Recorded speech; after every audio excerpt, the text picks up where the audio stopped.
So एक tool आपण use करणार आहोत गिट. गिट आणि गिटहब एक पेअर असेल जी आपल्याला यूज करायची आहे. ती कशासाठी यूज करणार आहोत तर आपण आधीच आपल्या SDLC मध्ये बघितलेलं आहे. SDLC मध्ये सर्वात पहिली स्टेज म्हणजेच काय असणार आहे, प्लॅनिंग नंतर कोडिंग. ओके. सो जेव्हा आपण कोडिंग करतोय, डायग्राम, जेव्हा आपण कोडिंग करतोय तर कोडिंग पूर्ण एकदा मल्टिपल फाईल्स लिहिल्यानंतर ती कोडिंग आपल्याला काय करायची आहे, त्या फाईल्स काय करायच्या आहेत तर सेव्ह करायची आहे. कुठे तर सोर्स कोड मॅनेजमेंटमध्ये. आता सोर्स कोड मॅनेजमेंट म्हणजे काय तर ते आपल्याला चेक करणे आवश्यक आहे. ठीक आहे. आपला जो काही सोर्स कोड असणार आहे, सोर्स कोड कशाला म्हणतात तर आपल्या ॲप्लिकेशनचा जो काही कोड असेल त्याला काय म्हणतात, आपला सोर्स कोड. तर आपण कोडिंग लिहायला सुरुवात करतोय. कोडिंग लिहून झाल्यानंतर आपण काय करणार, ते जे काही फाईल्स आहेत त्या सेव्ह करणार. आणि त्यासाठी आपण यूज करतो गिट आणि गिटहबचा. कशासाठी तर प्रॉपरली मॅनेज करण्यासाठी आपल्या कोडला. आता तुम्हाला एक कन्सेप्ट माहिती असेल, व्हर्जन माहिती आहे, व्हर्जनिंग तुम्ही AWS मध्ये लर्न केलेले आहात. ठीक आहे. तर AWS मध्ये ऑलरेडी तुम्ही लर्न केलं आहे की काय असणार आहे व्हर्जनिंग. S3 मध्ये मे बी राईट. व्हर्जन काय असतो, जर आपण काय करतो, एकाच फाईलला डे बाय डे अपडेट करत जातोय. सेम नाव असते, सेम फाईल असते, बट त्यामध्ये आपण कंटेंट ऍड करत जातो आणि त्याला सेव्ह करत जातो. करेक्ट आहे. तर आपल्याला जर तो 10 दिवसाआधी केलेलं जर काही काम असेल, तर 10 दिवसाआधी केलेलं काही काम जर आपल्याला ते चेक करायचं आहे किंवा ते अ, आता एकच सिंगलचा एक्झाम्पल कन्सिडर जर केला, एक फाईल लिहितोय आपण, कोड लिहितोय आणि लेट्स कन्सिडर करा आज आपण 10-15 लाईन्स लिहिलेल्या आहेत आजच्या डेटला. 2 दिवसानंतर आपण परत 15 लाईन्स ऍड केलेल्या आहेत. 2 दिवसानंतर परत. तर अशा त्याच्यामध्ये आता झाल्या किती, 15 3 45 लाईन्स आलेल्या आहेत. बट जेव्हा आपण त्यामध्ये काम करतोय, त्यामध्ये टेस्ट करतोय, तर आपल्याला असं कळतं की आपण ज्या 15 लाईन्स लिहिलेल्या होत्या फर्स्ट डेला त्या व्यवस्थित होत्या, नंतरच्या ज्या लाईन्स आहेत त्या व्यवस्थित नाहीये. मग अशा टाइममध्ये आपण काय करणार, तर अशा टाइममध्ये आपल्याला बॅक येता येतं का, नाही येता येत. आपण कंट्रोल आपल्याला आयडेंटिफाय पण करता येणार नाही की फर्स्ट कोणत्या होत्या, काय होत्या, कशा होत्या. ठीक आहे. कारण नाव तर फाईलचं सेमच आहे. फाईलचं नाव काय सेम आहे. आणि कंटेंट कोणता पहिल्या दिवशी ऍड केला, कोणता दुसऱ्या दिवशी कोणता ऍड केला, हे आपल्याला आयडेंटिफाय होणारच नाही. तर हा जो एक ड्रॉबॅक होता, हा ड्रॉबॅक आपला प्रॉपरली रिझॉल्व्ह झाला. कशामुळे तर source code management version control system यामुळे. ठीक आहे. सोर्स कोड मॅनेजमेंट आणि येस, आपण तिथे जो यूज करणार आहोत गिटहब, तर हे काय आहे तर व्हर्जन कंट्रोल मॅनेजमेंट. आपल्या सोर्स कोडला properly version by version manage करतो. आता जो कन्सेप्ट मी तुम्हाला सांगतोय त्यामध्ये होणार काय, एक फाईल आहे, त्या फाईलमध्ये कंटेंट आपण ऍड करत चाललोय, बट जर मागचा कंटेंट आपल्याला पाहिजे तर आपल्याला माहित नाही कोणता कंटेंट होता. करेक्ट. तर या बेसिसमध्ये इश्यू झाला. नेक्स्ट,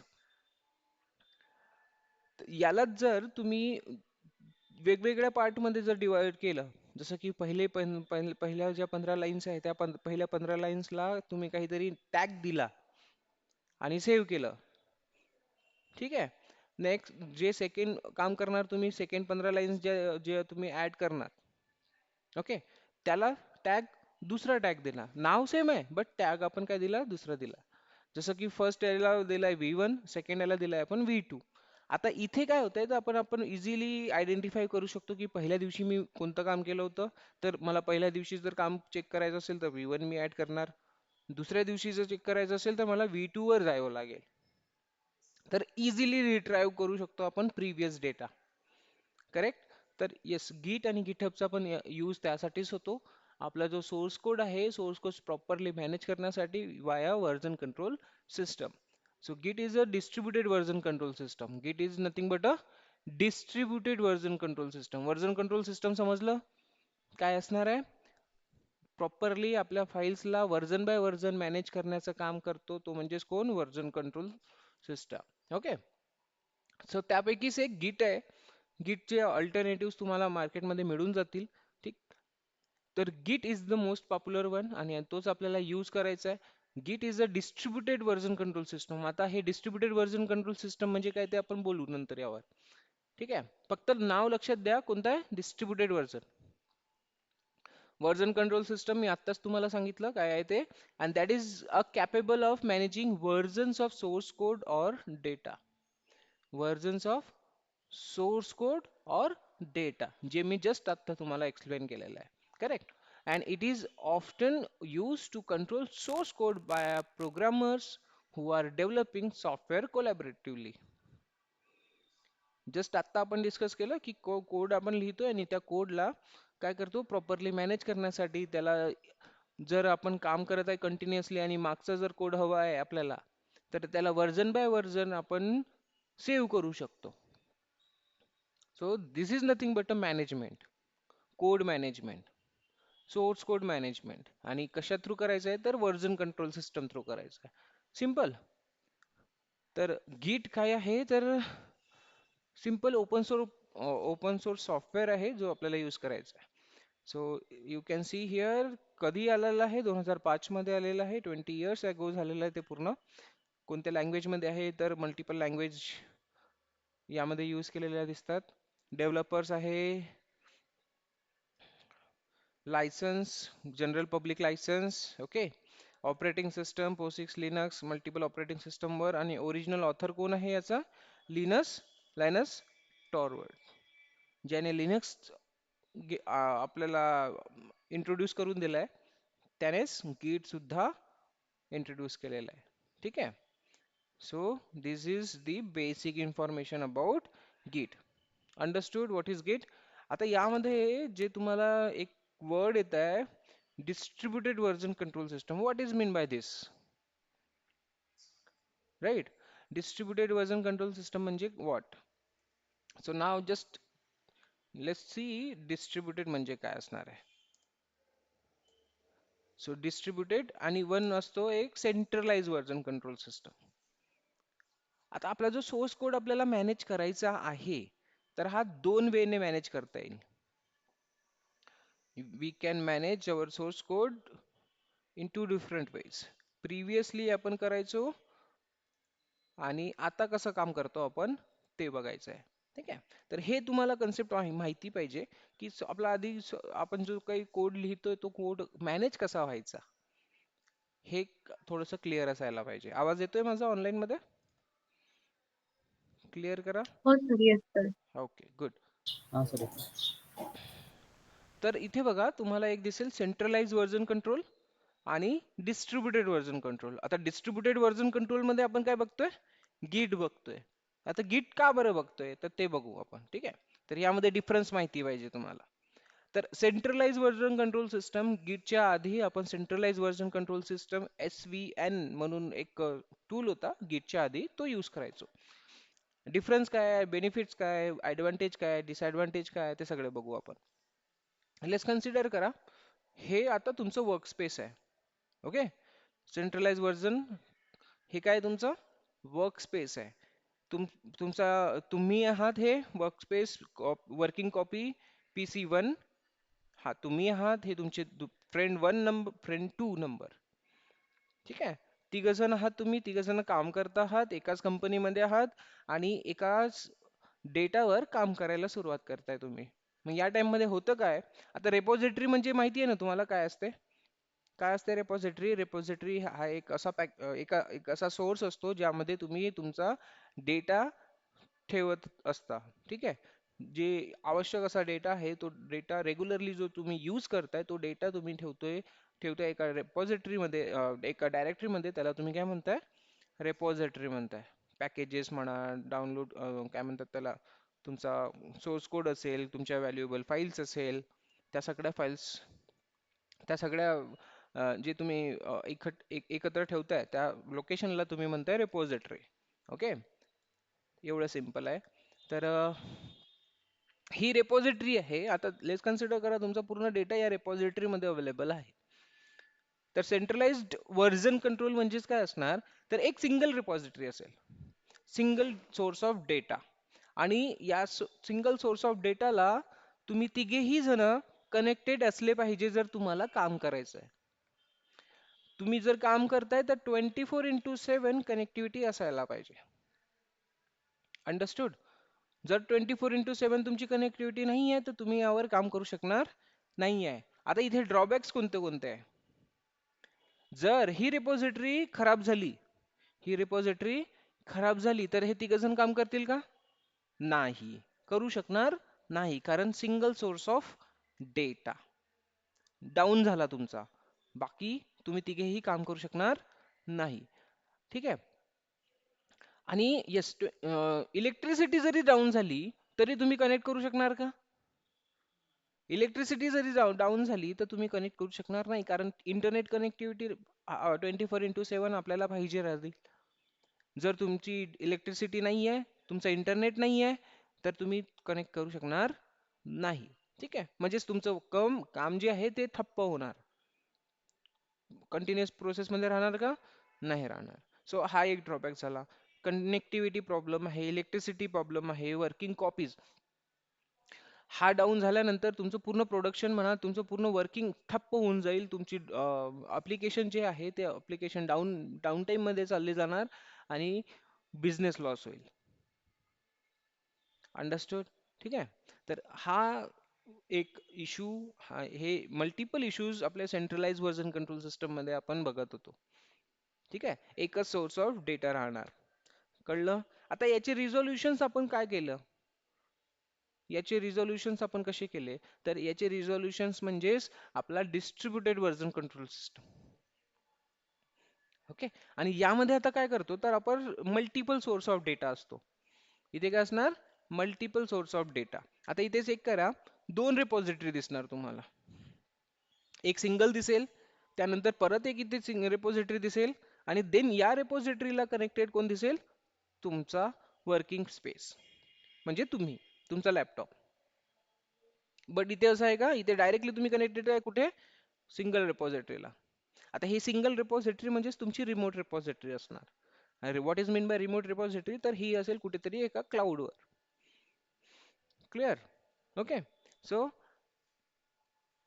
आता इथे जे आपले डिसएडव्हान्टेजेस होते, हे इकडे आता आपण बेनिफिट्स कसे कव्हर अप केले, रिझॉल्व कसे केले इश्यूज. तर आता इथे बघा, हा तुमचा असेल data source repository, centralise repository. Okay, जी इथे आपण यूज करतोय. कळलं? तर this one is the centralise repository. आता यामध्ये अजून एक ऍडव्हान्टेज म्हणजे अगेन एक रिपॉझिटरी आपण क्रिएट करतोय, ती म्हणजे असणार कुठे? तर ती तुमच्या सिस्टम मध्ये असणार, तुमच्या पीसी मध्ये असणार. Okay. So this is the benefit. आता इथे बघा, आपला हा पूर्ण डेटा इथे आहे सेंट्रलाइज रिपॉझिटरी मध्ये. हा डेटा आपण कुठे घेणार?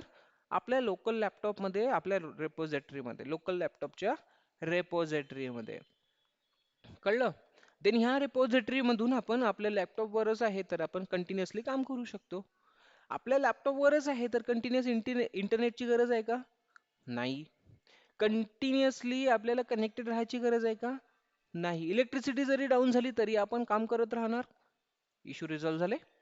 ठीक आहे, कारण स्वतःचं लॅपटॉप आहे, बॅटरी असणारच आहे, आपल्याला इलेक्ट्रिसिटीची काही तेवढी गरज पडणार नाही. इंटरनेटची पण काही गरज पडणार नाही. आपल्या लॅपटॉप मध्ये आपला डेटा, आपल्याकडे डेटा अवेलेबल आहे रिपॉझिटरी मध्ये, आणि तेथे आपण आपलं काम करू शकतो. आणि जेव्हा पण आपलं पूर्ण काम होऊन जाणार, त्यानंतर ना आपण काय करणार, यासोबत कनेक्ट करणार आणि डेटा इथनं आपल्या लोकल लॅपटॉपवरनं पुश करणार कुठे? सेंट्रलाइज रिपॉझिटरी मध्ये, रिमोट रिपॉझिटरी मध्ये. अंडरस्टूड? तर हप्त्याभरामध्ये आपल्याला एक दोनदा तरी आपल्याला जर इंटरनेट कनेक्टिव्हिटी मिळाली, तरी आपण आपला पूर्ण डेटा इकडे पुश करू शकतो. आता पुश केलेला डेटा कोण घेणार? हा घेणार, सेकंड पर्सन. आणि सेकंड पर्सन कडे त्याच्या लॅपटॉप मध्ये आता अपडेटेड डेटा अवेलेबल होईल. बरोबर? याच्याकडे आता अपडेटेड डेटा अवेलेबल झाला. याने काय केलं, वर्किंग स्पेस वर, वर्किंग कॉपी पीसी वन ने काय केलं, पूर्ण डेटा आपला इथे आपला अपडेट केला आणि देन तो पुश केला कुठे? सेंट्रलाइज रिपॉझिटरी मध्ये. आता हा सेंट्रलाइज रिपॉझिटरी मध्ये जो पण डेटा आहे हे तिघेही ऍक्सेस करू शकतात. तर सेकंड पर्सनने ऍक्सेस केला. आता त्याच्या सिस्टम मध्ये पण अपडेटेड डेटा आहे, त्याला पण कनेक्ट राहायची गरज आहे का कंटिन्युअसली? नाही. ठीक आहे, तो कंटिन्युअसली काम करून घेणार आणि त्याचं काम झाल्यानंतर तो पण इथे डेटा पुश करणार. अगेन तो डेटा प्रत्येकासाठी अवेलेबल आहे. करेक्ट. आता थर्ड वाला पण करेल तसंच सेम काम, आणि येस तो सुद्धा पुश करेल मग सेंट्रल रेपॉझिटरी मध्ये. तर आता आपले जे काही ड्रॉबॅक्स होते, कंटिन्युअस इंटरनेटची गरज आहे, सेंट्रलाइज रेपॉझिटरी जर डाऊन झाली तर हे सगळे पण काम करू शकणार नाही. बट इथे इथे आता जर हे सेंट्रलाइज रेपॉझिटरी डाऊन झाली तर बाकीचे तिघांचं काही काम ठप्प होणार का? नाही. यांचं काम ठप्प होणार नाही का? कारण यांच्याकडे रेपॉझिटरी मध्ये डेटा अवेलेबल आहे. सिंपल. इझी आहे. आणि इंटरनेटची कनेक्टिव्हिटीची गरज नाही, काही गरज नाहीये. तर यांचं काम असं थांबणार नाही, कंटिन्युअस फ्लो मध्ये यांचं वर्किंग चालू राहणार. जर लेस कन्सिडर करा याची ही रिपॉझिटरी डाऊन झाली तरी काम थांबणार आहे का? तरी काम थांबेल का? नाही. हा एक पर्सन काम करू शकणार नाही, बट बाकीचे दोघ जण काम करू शकतात ना. क्लिअर आहे? तर या पद्धतीने इथे आपले इश्यूज रिझॉल्व्ह होतात. This is nothing but your distributed version control system where we manage multiple repository for better management of our data. Understood? ठीक आहे. कळलं सर्वांना ऑनलाईन मध्ये? हो Yes. Sir. Okay. So yes, this is nothing but a distributed version control system. आणि यामध्ये आपण जे यूज करणार आहोत ते कोणतं आहे तर आपलं आहे गिट. आणि SVN हा एक टूल होता जो आपण यूज करायचो कशासाठी?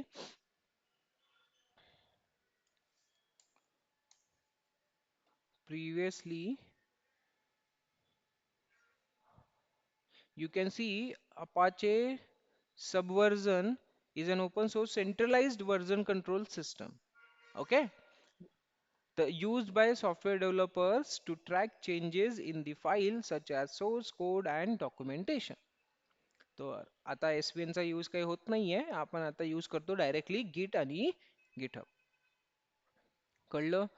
सो तुम्हाला मी एक्झाम्पल पण दिलेलं आहे. सो गिट वर वापस येऊ आपण.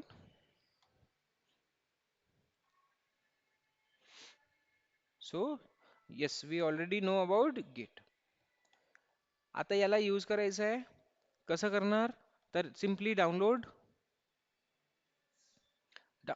करावं लागणार आहे. सर्वात आधी डाउनलोड केल्यानंतर तुम्हाला विंडोज मध्ये डाउनलोड करायचं आहे, मॅकओएस मध्ये करायचं आहे, लिनक्स मध्ये करायचं आहे, it's on you. Simple Windows वर क्लिक करा किंवा इकडे डाउनलोड फॉर विंडोज. तुमचा 2.51 हा अपडेटेड व्हर्जन तुमच्या सिस्टम मध्ये डाउनलोड होणार. ठीक आहे. डाउनलोड केल्यानंतर काय होईल तर डाउनलोड केल्यानंतर तुम्हाला एक एक्झिक्युटेबल फाईल मिळेल जी तुम्हाला यूज करायची आहे.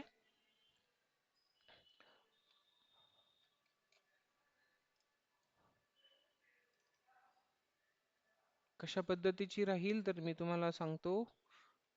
इथे हा सी हे दिसतंय माझा कोणता व्हर्जन आहे ते 2.40. तर या टाईपचा एक तुम्हाला एक्झिक्युटेबल फाईल मिळेल गिट सेटअप नावाने. ओके, तिला एक्झिक्यूट करायचं. एक्झिक्यूट केल्यानंतर इन्स्टॉल झाल्यानंतर तुमच्या सिस्टम मध्ये तुम्हाला गिट अवेलेबल होईल. Okay, you can see here गिट बॅश, गिट GUI, गिट CMD. तर हे एवढ्या गोष्टी तुमच्या सिस्टम मध्ये अवेलेबल होणार. आपल्याला गिट बॅशची गरज असेल, गिटची गरज असेल. ठीक आहे. तर हे यूज कसं करायचं? सिंपल. आपल्याला कुठेही गिट जर यूज करायचं असेल, गिट टर्मिनल यूज करायचं असेल, सोर्स कोड मॅनेजमेंट, हा गिट आहे काय तर गिट हा CLI आहे. काय आहे? CLI. ओके. जर तुम्हाला डेस्कटॉप वर गिट यूज करायचं असेल तर असं राईट क्लिक करून आपण त्याला यूज करू शकतो. माझ्या सिस्टम मध्ये ऑलरेडी गिट इन्स्टॉल्ड आहे तर मला परत इन्स्टॉल करायची गरज नाहीये. सो गिट बॅच दिसतंय इथे. मी याला क्लिक करणार आणि yes, I am ready to use Git. Clear आहे? सो या पद्धतीने गिटचं टर्मिनल ओपन झालेलं दिसेल तुम्हाला. आणि हे गिट टर्मिनल म्हणजेच आता याचा तुम्ही मल्टिपल वेजने यूज करू शकता. To manage your source code, to take an SSH as a SSH agent हा तुम्ही काम करू शकता याच्यामध्ये. ठीक आहे. आणि yes, to manage your source code. LS इथे मोस्टली तुम्ही लिनक्सच्या कमांड यूज करू शकता. विंडोज आहे हा तुमचा तरी सुद्धा या git bash चा यूज करून तुम्ही लिनक्सच्या कमांड एक्झिक्यूट करू शकता. आता जसं ls कमांड विंडोज आहे, विंडोज मध्ये चालायला नाही पाहिजे, बट मी bash वर जर ls करतोय तर मला इथे कंटेंट शो होतोय. क्लिअर? You can see. तर हा एक बेनिफिट असतो तुमचा गिट बॅश. ओके. आणि CLI मोड असल्यामुळे आपल्याला फास्ट प्रोसेसमध्ये फास्ट वेने आपल्याला आपल्या कोडमध्ये वर्किंग करता येतं. आता मेन टर्म म्हणजे रेपॉझिटरी. आता मेन टर्म म्हणजे काय असणार आहे? रेपॉझिटरी. आता रेपॉझिटरी म्हणजे काय? सर कसं होणार गिटहबचं काम? आपण आपली रेपॉझिटरी कशी क्रिएट करणार? तर आपण जे आता डायग्राम बघितलेली आहे त्या डायग्रामकडे लक्ष द्यायचं. या डायग्रामकडे सेंट्रलाइज वाला तर आपल्याला करायचं नाहीच आहे. आपला मेन पोर्शन काय आहे? Distributed version control system. तर हा एन्व्हायरमेंट आधी आपण क्रिएट करायचा. ठीक आहे, आपल्याला git यूज करायचा आहे जो आपल्याला हेल्प करेल सोर्स कोड मॅनेज करण्यासाठी. आपण डाउनलोड पण केलं, इन्स्टॉल पण झालेला आहे. बट आता इथे सेकंड जे थिंग आहे ती कोणती आहे? रिमोट रेपॉझिटरी. आणि थर्ड कोण आहे? सेंट्रलाइज रेपॉझिटरी. तर ह्या दोन गोष्टी अवेलेबल करून घ्याव्या लागेल आपल्याला. करेक्ट. तर आता ठीक, रिमोट आपल्या लोकल रेपॉझिटरीचं कसं काम करायचं, लोकल रेपॉझिटरी क्रिएट कशी करायची ते आपण बघू. ओके. तर लोकल रेपॉझिटरी क्रिएट करण्यासाठी आपण गिट बॅश वर येणार. मी सध्या डेस्कटॉपवर आहो. ठीक आहे. सिंपल काय करणार, मी एक डायरेक्टरी क्रिएट करतो mkdir आणि मला डायरेक्टरी क्रिएट करायची आहे. लेट्स कन्सिडर करा bat batch 14 नावाने. क्लिअर आहे? आता ही बॅच 14 मी जे क्रिएट करणार, एंटर. cd करून याच्यामध्ये जाणार 14. एंटर. आलो. आता ही जी डायरेक्टरी आहे ही डायरेक्टरी मला यूज करायचं आहे कसं? As a repository. आपला सोर्स कोड सर्वात आधी कुठे सेव्ह असायला पाहिजे? या डायरेक्टरीमध्ये सेव्ह असायला पाहिजे.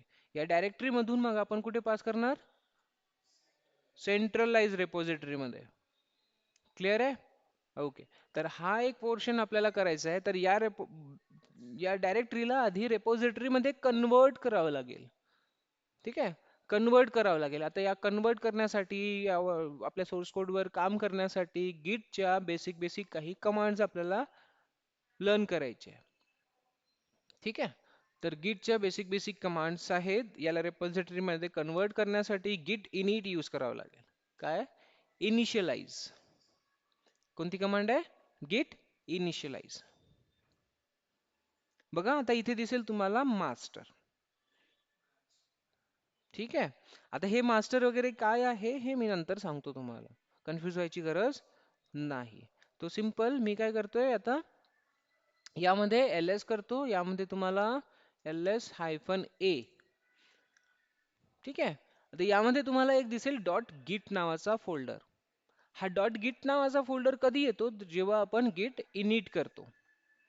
इनिट केल्यानंतर हा रेपॉझिटरी मध्ये कन्वर्ट होतो आणि कन्वर्ट होतो तेव्हा आपला इथे एक फोल्डर येणार डॉट गिट. जिथे पण तुम्हाला डॉट गिट दिसतंय आणि या पद्धतीने दिसतंय मास्टर मेन कुठलं सँडबॉक्स प्री प्रॉड प्रोडक्शन स्टेजिंग. ओके. तर ते काय असेल? तुमची रेपॉझिटरी असेल, लोकल रेपॉझिटरी. तुमच्या लॅपटॉपवर तुम्हाला काम करावं लागणार आहे तुमच्या लोकल रेपॉझिटरी मध्ये. पहिले सर्वात आधी सर्वात पूर्ण कोड इथे सेव्ह करायचा आणि देन इथनं कुठे टाकायचा? सेंट्रल रिमोट रेपॉझिटरी मध्ये. सो येस, आता आपण काय केलं? लोकल रेपॉझिटरी क्रिएट केली. सो ही रेपॉझिटरी आपली आता क्रिएट झालेली आहे. ही रेपॉझिटरी कशी असणार? तर ही रेपॉझिटरी क्रिएट करण्यासाठी आपण यूज करतो कोणता? गिटहब. आपण काय यूज करतो? गिटहब. आधी गिटहब मध्ये पण तुम्हाला अकाउंट क्रिएट करावं लागेल, साइन इन करायचं. माझं ऑलरेडी आहे. So I will directly logged in here. Here is the GitHub. Okay. आता इथे तुम्हाला ब्रांच क्रिएट करायची असेल कोणती? या डायग्राम थ्रू चेक करायचं. ही रिमोट रिपॉझिटरी. तर इथे रिमोट रिपॉझिटरी जर क्रिएट करायची असेल तर न्यू वर क्लिक करायचं. Okay, new. न्यू क्लिक केल्यानंतर रिपॉझिटरीचं नाव काही नाव देऊ शकता तुम्ही, तुम्हाला जे वाटते ते. बॅच 14. Okay, batch 14. आणि देन तुम्ही इथे काय करणार, याला नाव देणार. डिस्क्रिप्शन द्यायचं असेल डिस्क्रिप्शन. विजिबिलिटी पब्लिक ठेवायची आहे किंवा प्रायव्हेट ठेवायची आहे. पब्लिक म्हणजे सगळेजण बघू शकणार, ऑल वर्ल्ड. आणि प्रायव्हेट म्हणजे तुम्हाला ज्या लोकांना ऍक्सेस द्यायचा आहे तेच लोक बघू शकणार. सिंपल आहे. Start with template. टेम्पलेट्स वगैरे आपल्याला काय करायची गरज नाही आहे. Add readme. आता what is mean by readme, add readme. आता हा रीडमी म्हणजेच तुमचा एक असतो डॉक्युमेंटेशन. काय असणार आहे, डॉक्युमेंटेशन. ओके. अँड बाकीच्या गोष्टी आपण नंतर डिस्कस करू शकतो. Create repository. अंडरस्टूड. क्रिएट केला आपण. सो ही एक झाली तुमची रिपॉझिटरी बॅच 14. आता सध्याच्या कंडिशनला ही एम्प्टी आहे. ओके. आता काय म्हणतो तो, एक तर तुम्ही या रिपॉझिटरीला तुमच्या लॅपटॉप मध्ये घेऊन चला. ठीक आहे. आता या रिपॉझिटरीला तुमच्या लॅपटॉप मध्ये घेऊन चला. बट आपण आपल्या लॅपटॉप मध्ये आत्ताच काय केलंय, एक रिपॉझिटरी क्रिएट केलेली आहे. बट जर का तुम्ही तुमच्या लॅपटॉप मध्ये क्रिएट करत नाहीये, तुम्ही तुमच्या लॅपटॉप मध्ये रिपॉझिटरी क्रिएट करत नाहीये, तर तुम्ही काय करू शकता, ही जी रिपॉझिटरी आता इथे क्रिएट केली आहे, ही रिपॉझिटरी डायरेक्टली तुम्ही तुमच्या लॅपटॉप मध्ये घेऊन यायची. डायरेक्टली तुम्ही काय करायची, तुमच्या लॅपटॉप मध्ये घेऊन यायची. तर ही सेम रिपॉझिटरी तुमच्या लॅपटॉप मध्ये पण असणार आणि सेम रिपॉझिटरी तुमच्या गिटहब वर पण असणार. ओके. जर तुमची सेम रिपॉझिटरी तुमच्या लॅपटॉप मध्ये पण आहे आणि सेम रिपॉझिटरी तुमच्या रिमोट मध्ये अवेलेबल आहे, तर डेटा प्रॉपरली सिंक्रोनाइज करता येईल तुम्हाला. Right. So this is the benefit. Okay. आपण काय करतो, सर्वात आधी आपल्या लॅपटॉप मध्ये जे मी तुम्हाला सांगितलं हे तर असं करणार.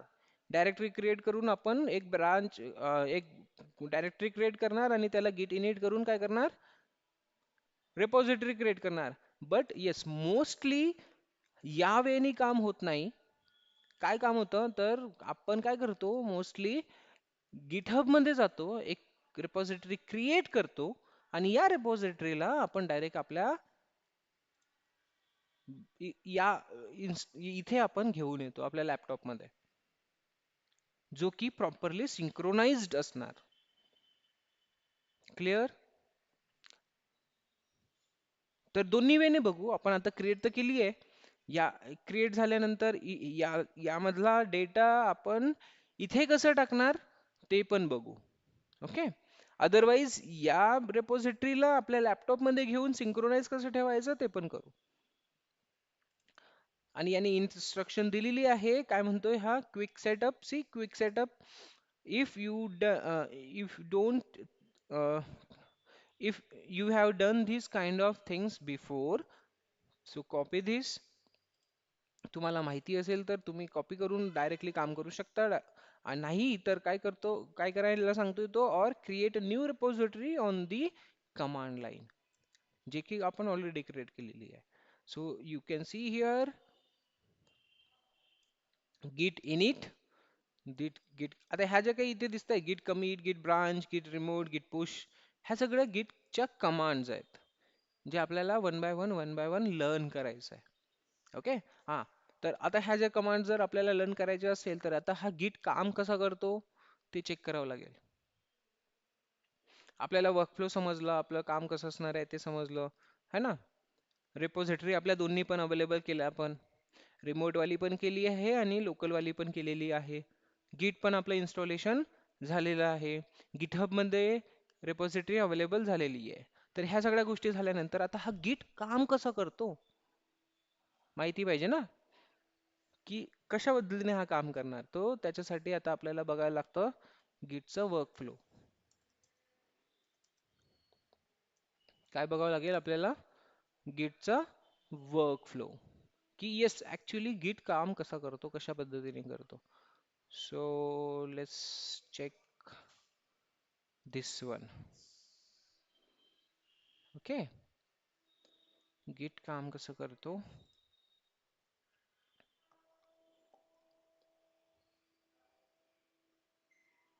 हेच ठीक आहे. Open image. सो हे असेल तुमच्या गिटचं वर्कफ्लो. ठीक आहे. आता वर्कफ्लो म्हणजे काम करा.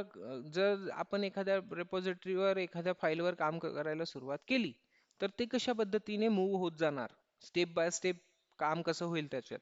तर स्टेप बाय स्टेप जी प्रोसेस असेल गिट थ्रू ते बघू आपण इथे. आता हे काय लोकल आणि हे काय रिमोट. आता लोकल म्हणजेच आत्ताच मी समजावून सांगितलं तुम्हाला. लोकल म्हणजेच काय, लोकल रेपॉझिटरी हा स्पेस. ओके. आणि रिमोट म्हणजे काय, दिस वन. ओके. सो इथे बघा, लोकल म्हणजेच आपला लॅपटॉप, रिमोट म्हणजेच रिमोट रेपॉझिटरी म्हणजे गिटहब. आता लोकल लॅपटॉप मध्ये कसं काम होतं, तर लोकल लॅपटॉप मध्ये 3 स्टेजेस मध्ये काम होतं.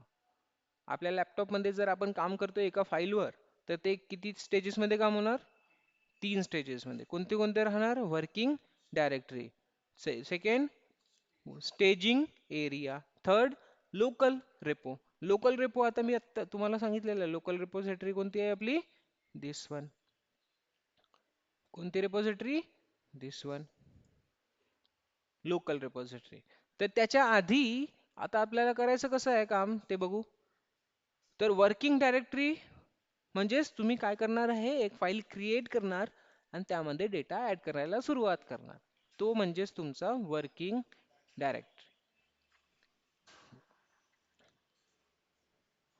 वर्किंग डायरेक्टरी आपली सेम असणार आहे. वर्किंग डायरेक्टरी आपली सेम असणार आहे. ठीक आहे. वर्किंग एरिया म्हणा, वर्किंग एरिया म्हटलं तरी चालेल. आता जर आपल्या एका फाईलवर आपलं काम झालं, फाईल झाली क्रिएट, देन त्यानंतर आता तुम्हाला असं वाटते की हा बाबा माझं काम संपलेलं आहे. बट हा होऊ शकते मला याला व्हॅलिडेट करायचं आहे, है ना. होऊ शकते मला याला काय करायचं आहे, व्हॅलिडेट करायचं आहे. मी काय करतो, याला थोड्या वेळासाठी साईडला ठेवतो. टेम्पररी पर्पज साठी सेव्ह करण्याची प्रोसेस म्हणजे स्टेजिंग एरिया. टेम्पररी पर्पज साठी सेव्ह करून ठेवायचे असेल तर कोणता एरिया, स्टेजिंग एरिया. की होऊ शकते मी त्याला अजून मॉडीफाय करेल, अजून डेटा ऍड करेल, राईट. तर टेम्पररी पर्पज साठी सेव्ह करायचं असेल तर आपल्या लॅपटॉपमध्ये एक अगेन स्टेज आपण अगेन स्टेज आपण चेक करणार, ती कोणती, स्टेजिंग एरिया. अंडरस्टूड. ओके. आता जर तुम्ही कन्फर्म आहात की हा माझी कम्प्लीट काम झालेलं आहे, ओके, माझं कम्प्लीट काम झालेलं आहे, तर मी काय करणार, आपल्या लोकल लॅपटॉप लोकल रेपॉझिटरी मध्ये त्याला परमनंटली सेव्ह करणार. अंडरस्टूड. ठीक आहे. काय केलं आपण, काम करायला सुरुवात केली, देन त्याला आपण थोड्या वेळासाठी सेव्ह करून ठेवतोय. जर काही मॉडिफिकेशन असेल तर टेम्पररी पर्पजसाठी. आपण कन्फर्म आहोत की हा ऑलमोस्ट 100% आपलं काम झालेलं आहे, तर त्याला आपल्या लोकल लॅपटॉपमध्ये लोकल रेपॉझिटरीमध्ये परमनंटली सेव्ह करणार. आणि परमनंटली सेव्ह करणार म्हणजेच, आणि एक थिंग अशी आहे की आपला 1 महिन्यानंतर पण आपण हा डेटा रिट्राईव्ह करू शकलो पाहिजे. 1 महिन्यानंतर सुद्धा हा डेटा, आजचा डेटा रिट्राईव्ह करू शकलो पाहिजे. कसं होईल, तर वर्जन एक क्रिएट होईल तेव्हाच आपण त्याला प्रॉपरली आयडेंटिफाय करू शकणार. बरोबर आहे. तर इथे जेव्हा आपण लोकल लॅपटॉपमध्ये कमिट करतो, सेव्ह करतो, तर तिथे त्याला एक प्रॉपर आय डी दिली जाते. आय डी असाइन होती, आपण करत नाही, असाइन होती. ठीक आहे. गिट स्वतःहून त्याला एक आय डी प्रोव्हाइड करतो. का, त्याला समोर जाऊन जर हा कोड रिट्राईव्ह करायचा असेल तर त्या आय डी वरून आपल्याला करता येईल. सिंपल आहे. ओके. सर्वांना आवाज येतोय? गुड. Yes sir. तर हा एवढा पोर्शन असेल तुमच्या लोकल लॅपटॉप मध्ये. आता इथे बघा, वर्किंग मधून आपण एखाद्या फाईलचं काम संपलेलं आहे, त्याला इथे यायचं असेल, इथे टाकायचं असेल तर आपण यूज करणार गेट ऍड. कमांड कोणती असणार? git add. देन आपल्याला त्याला परमनंटली सेव्ह करायचं असेल तर कमांड कोणती असणार? git commit. ओके. आणि आता इथनं आपल्या लोकल लॅपटॉप वरून रिमोट मध्ये पाठवायचं असेल, कमांड कोणती असणार? git push.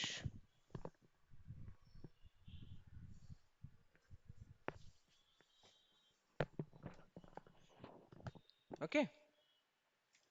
तर आता आपण काय केलं, आपल्या लॅपटॉप मध्ये लोकल मध्ये काम करून झालेलं आहे आणि शुअर आहो आपण, 100% शुअर आहो, तर आपण आपल्या रिमोट मध्ये त्याला पुश करणार. ठीक आहे. हिअर इथे आपलं काम झालेलं. आता आपण काय केलं? पुश. सी, पुश इथे.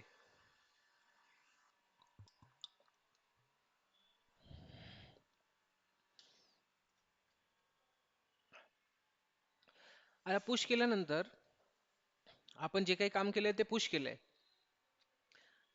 पूर्ण इथे डेटा अवेलेबल आहे. आता नेक्स्ट जो तुमचा कलिग असेल तो काय करेल? त्या डेटा पाहिजे ना त्याला, तो डेटा काय करणार आहे? पुल करणार आहे त्याच्या सिस्टम मध्ये. तो काय करणार आहे? तो डेटा पुल करणार आहे. ओके.